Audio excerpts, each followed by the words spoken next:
Thank you Jesus. आज हम फिर एक नए वचन के साथ आपके साथ मिल रहे हैं। परमेश्वर आपको आशीष और बरकत दे। परमेश्वर आपको ब्लेस करे। इस वचन के द्वारा परमेश्वर आपको बहुत सारी आशीषों बरकत नल भरे। आज असी परमेश्वर के वचन से सीखेंगे कि परमेश्वर भला है। परमेश्वर भला तो है, किन लोगों के लिए भला है? परमेश्वर हमारे साथ भलाई के काम करता है। किन लोगों से भलाई के काम करता है, आज हम वचन में देख सकते हैं। जब हम भजन संहिता उसका चैप्टर 73 उसका 1 वर्स पढ़ते हैं तो हमें पता चलता है कि सचमुच परमेश्वर भला है। किन के लिए देखते हैं वचन पढ़कर। सचमुच इस्राएल के लिए अर्थात शुद्ध मन वालों के लिए परमेश्वर भला है। कहता सचमुच इस्राएल के लिए और शुद्ध मन वालों के लिए परमेश्वर भला है। और जहाँ दो वचन हम देखते हैं, कहता सचमुच इस्राएल के लिए और शुद्ध मन वालों के लिए परमेश्वर भला। किन लोगों के लिए? एक तो इस्राएल के लिए और दूसरा शुद्ध मन वालों के लिए। और परमेश्वर भला है। हालेलुया। जब हम भजन संहिता उसका चैप्टर 24 उसका वर्ष 4 में पढ़ते हैं तो उस वचन में लिखा है, जिसके काम निर्दोष और हृदय शुद्ध हो, जिसने अपना मन को व्यर्थ बातों की ओर नहीं लगाया और ना कपट के से शब्द खाई है। और परमेश्वर किनके लिए भला है? एक तो निर्दोष, जो इस्राएल है वो निर्दोष होना चाहिए, हृदय शुद्ध होना चाहिए, और जिसने अपना मन को व्यर्थ बातों की ओर नहीं लगाया और ना उसमें कपट है, ना कपट से शब्द खाई है। हालेलुया। इन लोगों के लिए परमेश्वर भला है। और परमेश्वर भला है निर्दोष और हृदय शुद्ध, मन में व्यर्थ बातों की ओर नहीं लगाया और कपट से शब्द नहीं खाई। हम देखते हैं कि परमेश्वर से सबसे पहले कि परमेश्वर कहता सचमुच इस्राएल के लिए, सचमुच इस्राएल के लिए अर्थात शुद्ध मन वालों के लिए। सबसे पहले इस्राएल के बारे देखते हैं। इस्राएल कौन है जिनके बारे में परमेश्वर ने कहा भला है? जब हम इस्राएल के बारे में लिखते हैं शुरू में, तो इस्राएल तो यकूब था। पहले यकूब था, आज बाद में इस्राएल था। कैसे बना यकूब से इस्राएल? वचन में सीखते हैं कि इस्राएल के लिए परमेश्वर भला है, यकूब के लिए नहीं था। हालेलुया। और जब हम इसका उत्पत्ति चैप्टर 32 उसका वर्ष 6 और 7 पढ़ते हैं तो लिखा है, वे दूत यकूब के पास लौट के कहने लगा, हम तेरे भाई एसाऊ के पास गए थे और वे भी तुझसे भेंट करने के लिए 400 पुरुष संग लिए हुए चला आता है। ये बात सुनते ही यकूब निराश हो गया, उसका मन उदास हो गया, उसको टेंशन होने लगी, घबरा गया। अब क्या होगा कि मेरा भाई, जो मेरा भाई था, वो 400 पुरुष लेकर मुझे मिलने के लिए आ रहा है। क्या पता मुझे मारने के लिए आ रहा है। ये मेरा, जो मैंने सब कुछ कमाया है, जो 20 साल में अपन भाई से दूर रहा, जो कुछ मेरे पास है, जो सब कुछ नष्ट हो जाएगा। ये सब सोचा ने, ये सब परेशानियां उसको आ घेरी। अब क्या हो सकता था? अब तो परमेश्वर ही था और परमेश्वर के पास। और साथ में क्या लिखा है, 7 वचन में जब हम पढ़ते हैं तो क्या लिखा है, तब यकूब बहुत डर गया और संकट में पड़ा और वे सोचकर अपने साथियों और भेड़ बकरियों को, गाय बैल और ऊँटों को अलग अलग 2 दल किए। हालेलुया। क्या लिखा है कि याकूब डर गया और संकट में पड़ा कि मेरा भाई आएगा 400 पुरुषों के साथ है, सब कुछ खत्म हो जाएगा। जब सब कुछ खत्म हो जाएगा तो मुश्किल आ गई। इसलिए उसने क्या किया, उसने दल किए, 2 दल किए।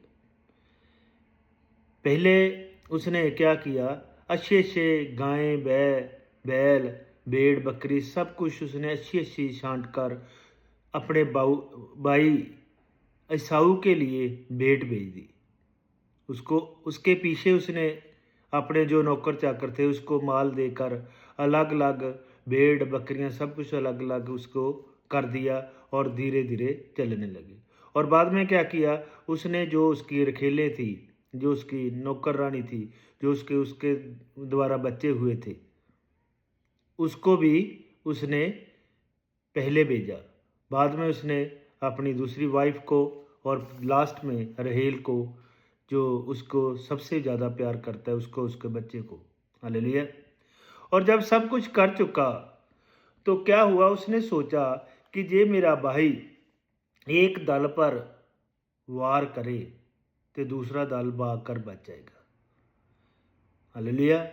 और जैसे जैसे वो याकूब के इलाके में बढ़ रहा था, उसके एरिया में बढ़ रहा था, तो उसको टेंशन बढ़ रही थी, उसको मुश्किल बढ़ रही थी, उसको परेशानी आ रही थी, वो बहुत ही डर चुका था। हालेलुया। सबको भेजकर आप उस नदी के पार ही रह गया, सबको नदी पार करा दी, लेकिन आप नदी के पार ही रह गया। और लिखा है कि पूरी रात वहां रहा।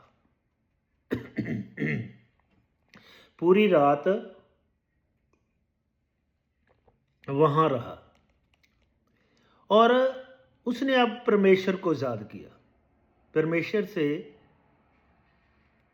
परमेश्वर को पूछने लगा कि परमेश्वर, मैंने तो नहीं वहां जहां आने के लिए कहा था आपसे। आपने मुझे कहा था कि वहां जा, अपने देश को लौट जा, और जहां संकट में मैं गिर गया हूं। तो क्या लिखा है, जब हम इसका चैप्टर 32 का 9 वचन पढ़ते हैं तो लिखा है, फिर याकूब ने कहा, हे यहोवा, हे मेरे दादा अब्राहम के परमेश्वर, हे मेरे पिता इसहाक के परमेश्वर, तूने तो मुझसे कहा था कि अपने देश और जन्मभूमि को लौट जा और मैं तेरी भलाई करूंगा। अब वो भलाई कहाँ है? परमेश्वर को याद करता, परमेश्वर को बुला रहा है, प्रार्थना कर रहा है। जैसे जैसे वे एसाऊ के क्षेत्र में बढ़ रहा था तो भयभीत होकर एक शांत मन होने लगा। और उसका परिवार एसाऊ के द्वारा हिंसा का सामना करेगा। क्या वे वर्षों से पहले याकूब उसका छल किया था? 20 वर्ष से पहले जब वो याकूब एसाऊ के पास से भागा था तो उसने उससे छल किया था। याकूब का मतलब ही छल करना है। जब छल किया, पाप किया, गुनाह किया, तो वे परमेश्वर की इच्छा पर चला। बाद में वो परमेश्वर की इच्छा पर चला।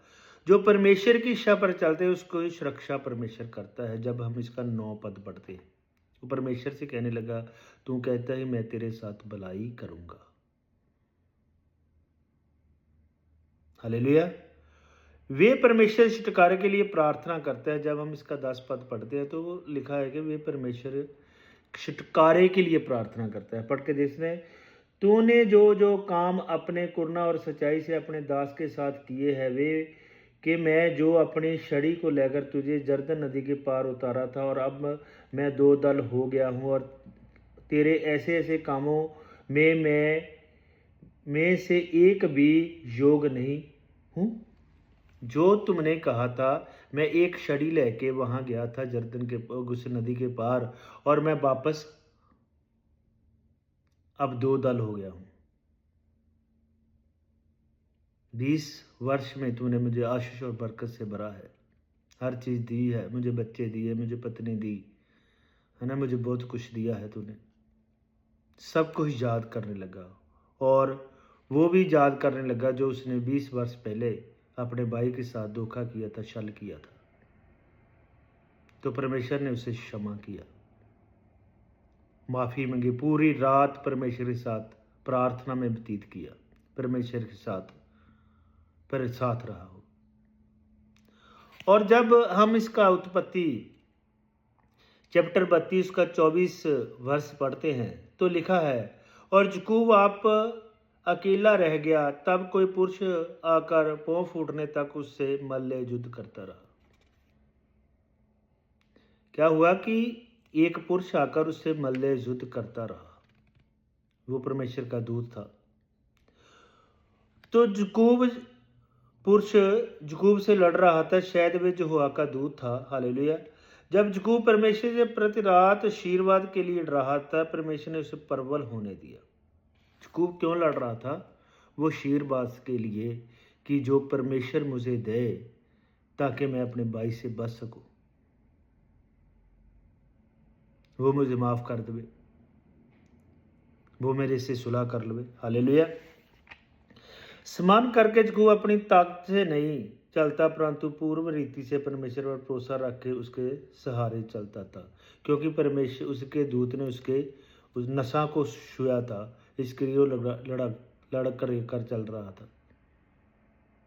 फिर भी परमेश्वर ने उसे प्रबल होने दिया, क्योंकि वो परमेश्वर की इच्छा पूरी करना चाहता था। परमेश्वर ने उसके साथ भलाई की थी। जिसके साथ परमेश्वर भलाई करे उसके विरोधी कोई हो नहीं सकता। हालेलुया। और इस्राएल कैसे बना? जब इसका पढ़ते हैं चैप्टर 32 का 26 वचन पढ़ते हैं तो लिखा है, तब उसने कहा मुझे जाने दे, क्योंकि बोर होने वाला है। याकूब ने कहा, जब तक तू मुझे आशीर्वाद न दे तब तक मैं तुझे जाने ना दूंगा। जब तक तू मुझे आशीर्वाद ना दे तब तक मैं तुझे जाने ना दूंगा। और याकूब ने उसे कसकर पकड़ा हुआ है, जाने नहीं दे रहा, वो मांग रहा है आशीर्वाद। जब याकूब परमेश्वर प्रति गात आशीर्वाद के लिए लड़ रहा था तो परमेश्वर ने उसे प्रबल होने दिया। याकूब ने क्या कि परमेश्वर के सामने अपने आप को नीचे किया, नीमा किया और अपने गुनाहों को माना। परमेश्वर के याकूब के साथ क्या वाद विवाद कराया परमेश्वर का आशीर्वाद मांगने के लिए। हालेलुया।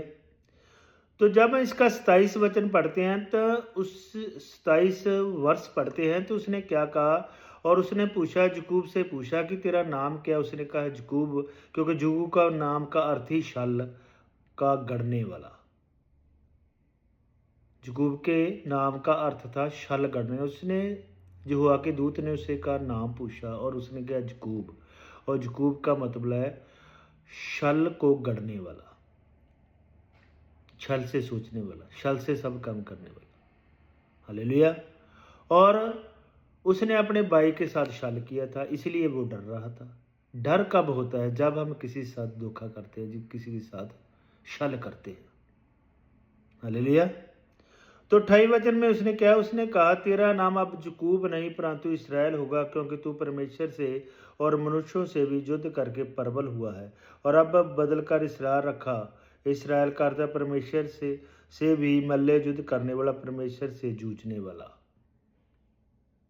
ये है इसराइल, जिससे परमेश्वर कहता है सचमुच इसराइल के लिए अर्थात शुद्ध मन वालों के लिए परमेश्वर भला है। ऐसे बना इसराइल।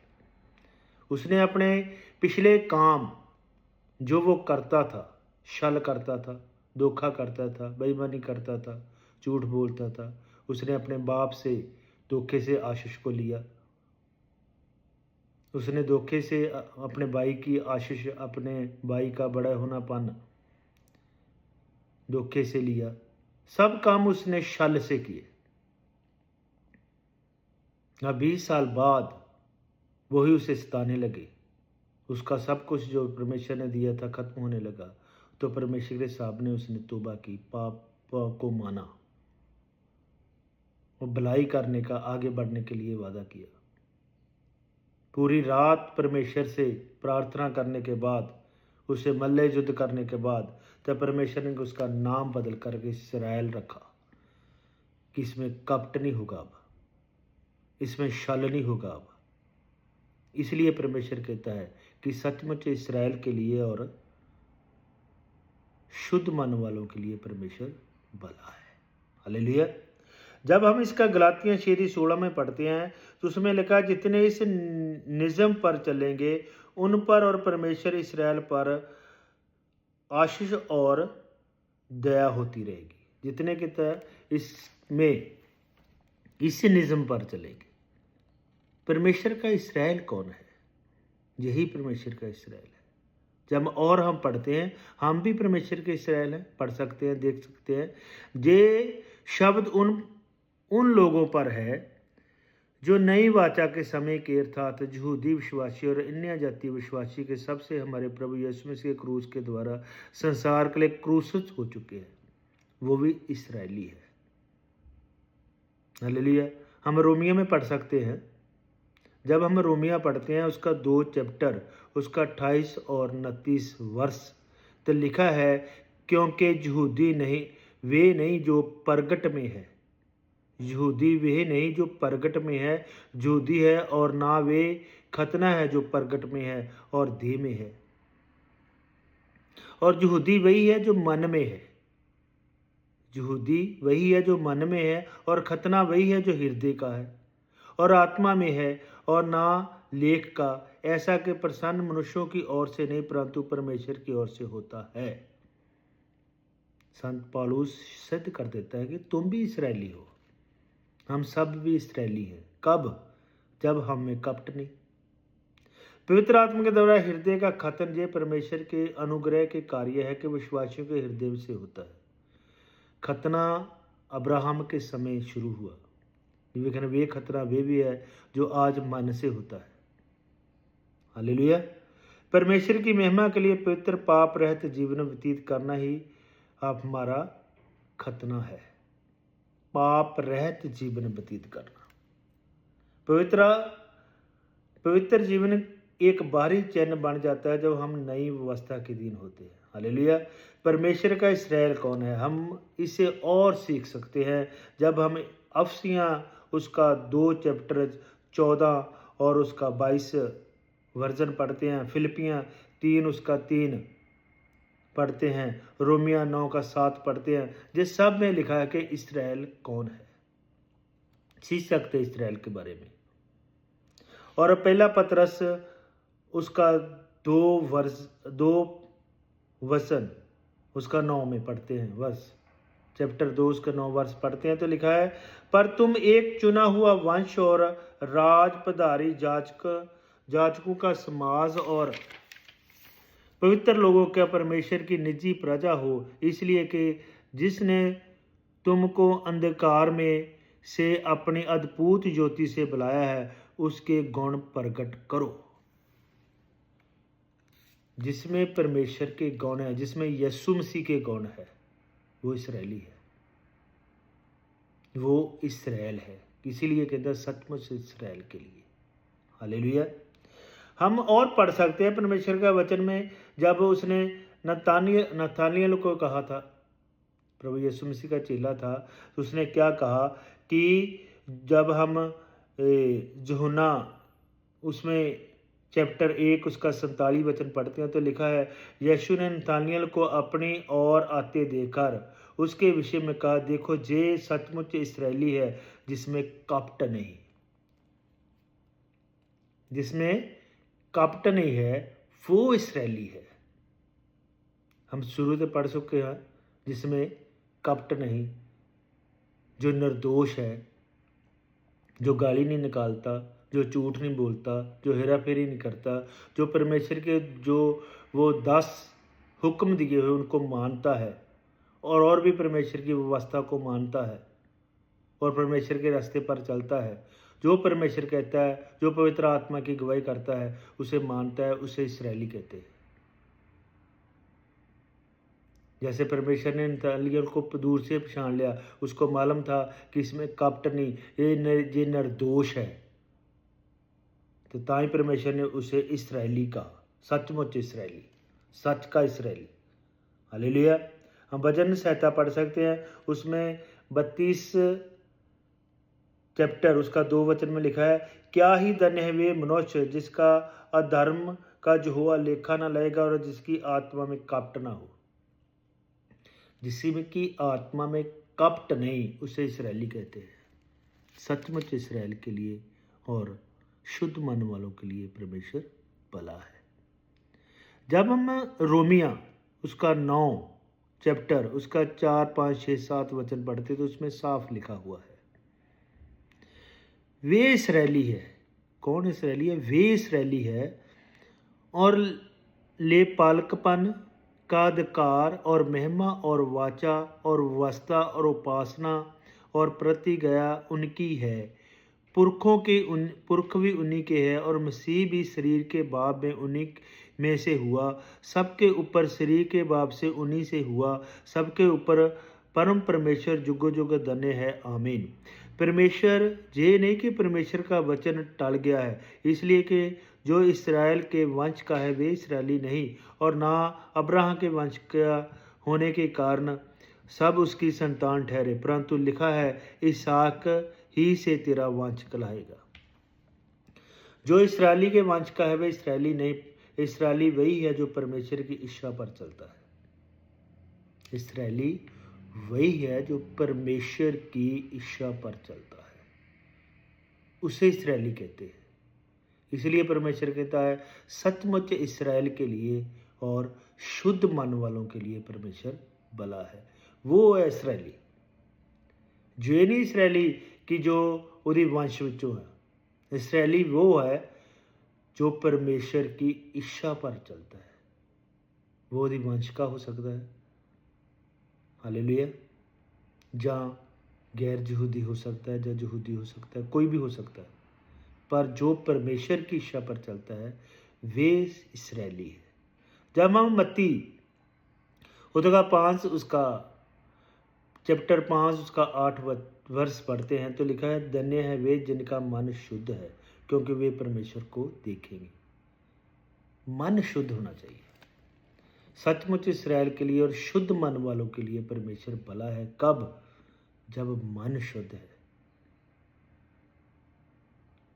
हम वचन में देखा था कि इसराइल के लिए और शुद्ध मन वालों के लिए परमेश्वर भला है। वो परमेश्वर को देखेंगे भी जो मन के शुद्ध है। हालेलुया। तो प्रभु यीशु मसीह हमको इसी वचन के बताता है कि जिनका मन शुद्ध है और परमेश्वर को देखेंगे उनके लिए परमेश्वर भला है। जब हम वचन संहिता उसका चैप्टर 17 उसका 15 वचन पढ़ते हैं तो लिखा है, परंतु मैं तो धर्मी होकर तेरे मुख का दर्शन करूंगा, जब मैं जागूंगा तब तेरा स्वरूप के संतुष्ट होऊंगा। धर्मी होकर, शुद्ध मन होकर, अंदर से शुद्ध होना, अपने आप को अच्छे तरीके से शुद्ध करना, वही परमेश्वर के दर्शन कर सकता है। इसलिए परमेश्वर भला है। किनके लिए? इसराइल के लिए और शुद्ध मन वालों के लिए। हालेलुया। इब्रानियां जब हम पढ़ते हैं उसका चैप्टर 12 उसका 14 वर्ष तो लिखा है, सबसे मेल मिलाप रखो और उस पवित्रता की खोजी हो जिसके बिना कोई प्रभु को कदप ना देखेगा। क्या लिखा है? सबसे मेल मिलाप रखो। हालेलुया। सबसे, चाहे वो मसीह में है चाहे मसीह में नहीं है, सबसे मेल मिलाप रखो। चाहे वो इसराइली है चाहे नहीं इसराइली है, उससे भी मेल मिलाप रखो। चाहे वो यहूदी है नहीं है, उससे भी मेल मिलाप रखो। जो परमेश्वर की इच्छा पर चलता है जो नहीं चलता है, उसके पर भी मेल मिलाप रखो। सबसे मेल मिलाप रखो, फिर हम इसराइली और शुद्ध मन वाले हैं तो परमेश्वर हम पर कृपा करेगा, परमेश्वर हमको दर्शन देगा। कहता सबसे मेल मिलाप रखो और पवित्रता की खोजी हो। पवित्रता की खोज करनी है, जिससे बिना कोई परमेश्वर को देख नहीं सकता। जब परमेश्वर को देखना चाहते हैं, परमेश्वर से मिलना चाहते हैं, परमेश्वर से प्यार करना चाहते हैं, परमेश्वर को जानना चाहते हैं, परमेश्वर के नेड़े जाना चाहते हैं, परमेश्वर के उस चेहरे को, उस प्रभु यीशु मसीह के चेहरे को देखना चाहते हैं तो हमें पवित्रता की खोज करनी है और सबसे मेल मिलाप करना। तब हम इसराइली हैं, तब हम पर शुद्ध मन वाले हैं। हालेलुया। जब हम प्रकाश वाक्य में पढ़ते हैं उसका 22 चैप्टर उसका 4 वर्ष, तो लिखा है वे उसके मुंह देखेंगे और उसके नाम उसके माथों पर लिखा हुआ होगा। कौन मुंह देखेंगे? जो इसराइली है, सचमुच का इसराइली, जिसे परमेश्वर ने इसराइली कहा, जो शुद्ध मन वाले हैं, वो परमेश्वर का मुख देखेंगे। हालेलुया। वो उस पर उसके माथों पर लिखेगा, मोहर लगाएगा, उनका नाम लिखा होगा, उनके माथों पर मोहर लगी होगी।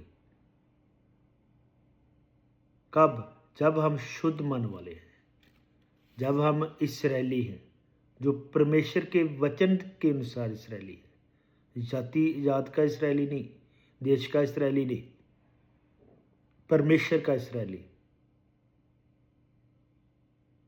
जैसे उस इस्तीफान ने दूरों पछान लिया, इसमें कपट नहीं, विजय इसराइली है। हालेलुया। मन का शुद्ध वे है जिनको परमेश्वर ने अनुग्रह से पाप की सामर्थ्य से छुड़ाया गया है। मन का शुद्ध कौन है? जिसने परमेश्वर ने अनुग्रह से पाप से सामर्थ्य से छुड़ाया गया है। हालेलुया। और निष्कपट रूप से परमेश्वर की प्रशंसा करने की महिमा देता है, तब उसके समान बनना चाहता है। केवल मन को ही शुद्ध परमेश्वर को देखेंगे। परमेश्वर को देखने का अर्थ है उसकी संतान होकर अब भी तथा वैश्य में राज्य में उसकी उपस्थिति में रहना। वैश्य में परमेश्वर के साथ रहना, शुद्ध होकर, शुद्ध मन होकर। फिर परमेश्वर हमारे लिए भला ही भला, भला ही भला, भला ही भला, भला ही भला, भला ही करता जाएगा। हालेलुया। उसका मुंह देखेंगे। कौन? परमेश्वर का अपने विश्वासियों लोगों के माध्यम में एक ऐसी पृथ्वी पर रहना है जिसमें वे सारी बुराई मिटा दी गई है। इस नई पृथ्वी पर पवित्र लोग यीशु के साथ रहेंगे और उसको देखेंगे। हम उस परमेश्वर के साथ रहेंगे एक नई पृथ्वी में, एक नए आकाश में, बादलों पर, नए स्वर्ग में। हालेलुया। और हम सदा परमेश्वर को देखते रहेंगे। कब? जब हम इसराइली, सचमुच का इसराइली, जो सच्चा इसराइली है, सचमुच का इसराइली और शुद्ध मन वाला। वचन में हमने शुरू किया था कि सचमुच इसराइल के लिए और शुद्ध मन वालों के लिए परमेश्वर भला है। हालेलुया। वे तो परमेश्वर का मेमना है जिसे प्रेम के द्वारा क्रूस पर अपनी मृत्यु से उन्हें छुड़ाया गया। उनकी सबसे बड़ी खुशी होगी। धन है वे जिनके मन शुद्ध हैं, क्योंकि वे परमेश्वर को देखेंगे। वो लोग परमेश्वर को देखेंगे जिनके मन शुद्ध है और जो सच्चा इसराइली है। सचमुच इसराइल के लिए और शुद्ध मन वालों के लिए परमेश्वर भला है। हालेलुया। और हमारे लिए भी परमेश्वर भला है जब हम सच्चे इसराइली हैं और शुद्ध मन वाले होंगे। इतना वचन पढ़े जाने पर परमेश्वर सबको बरकत दे, आशीष दे, ब्लेस करे और परमेश्वर इस वचन द्वारा सब बचाए जाना। सबको जय मसीह की